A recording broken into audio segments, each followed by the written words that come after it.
यहाँ तक कि गृहस्थ आश्रम में पति पत्नी के समागम को भी यज्ञ बताने वाले शास्त्र हमारे पास हैं, और वे शास्त्र तांत्रिक नहीं हैं बल्कि वेद उपनिषद हैं, जहाँ यज्ञ बुद्धि से पंचाग्नि विद्या का, पंचमाहुति के आवाहन का वर्णन है।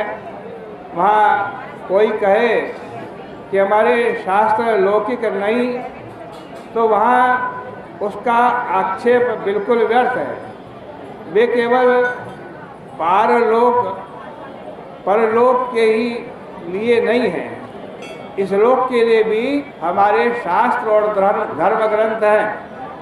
नारद जी कहते हैं कि युधिष्ठिर ब्रह्मचारी गुरु दक्षिणा देने के बाद चाहे तो गृहस्थ हो जाए, चाहे वानप्रस्थ हो जाए, चाहे सन्यासी हो जाए, लेकिन वह सब में ईश्वर को देखे और अनुभव करे कि गुरु में, आत्मा में, प्राणियों में, सब में एक ईश्वर बैठा हुआ।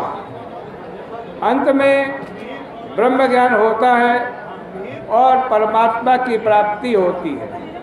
वानप्रस्थ के नियमों को बताते हुए कहते हैं कि बिना जोती हुई धरती में जो अन्न फल पैदा होता है उसको खाए, और अमावस्या, पूर्णमासी आदि में यज्ञ करे।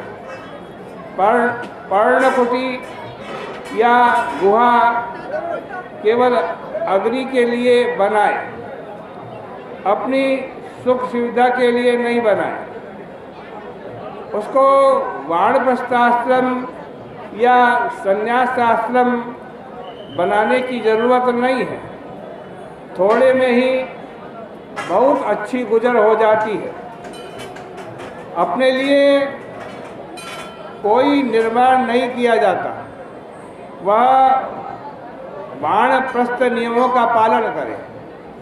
जब देखे कि उसके नियम का पालन नहीं होता, तब बाहर वाली अग्नि को भीतर कर ले और यह अनुभव करे कि जो वह खाता है, पीता है, वह होम हो जाता है, उसका हवन हो जाता है। इसके बाद उसे सब वस्तुओं का आज प्रविलयन कर देना चाहिए, ममता बिल्कुल छोड़ देनी चाहिए। आकाश आदि में शरीर का प्रविलंबन कर देना चाहिए।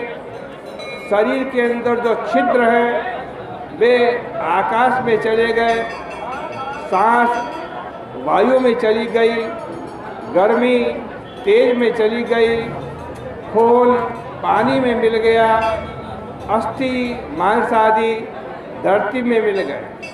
इस प्रकार स्थूल शरीर का लय करके लिंग शरीर का भी लय कर देना चाहिए। वाणी का आग में, आज कहते हैं पाम का विष्णु में, हाथ का इंद्र देवता में, तथा सब इंद्रियों का उनके अधिष्ठात्री अधिदेवता में लीन कर देना चाहिए। अध्यात्म का भी लीन कर दे। चित्त का सत्व में, गुण का वैकारिक में, और जीव का ब्रह्म में। फिर मिट्टी पानी में, पानी वायु में, वायु अग्नि में, इस प्रकार क्रम क्रम से प्रधान को जीव में लीन कर दे। बिना प्रधान के जीव की सिद्धि नहीं होती। जीव ही प्रधान को जानता है, इसलिए उस जीवात्मा को परमात्मा में लीन कर।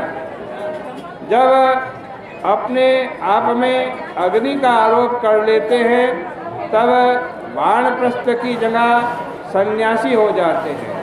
इस प्रकार क्रम क्रम से लय करने के बाद चिन्ह मात्र और इष्ट शेष रह जाता है।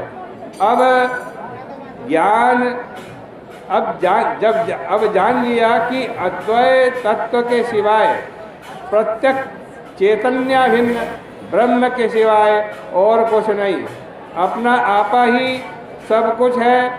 जब ईंधन ही जल गया, ईंधन ही नहीं रहा तो आग कहाँ से रहेगी। इस प्रकार से श्रीमद् भागवत महापुराण का ये 7वें स्कंद का 12वां अध्याय परिपूर्ण होता है। आज की चर्चा का यही विराम करते हैं। प्रत्येक दिन एक एक अध्याय की चर्चा हो रही है। आरती, गंगा जी की आरती देखो और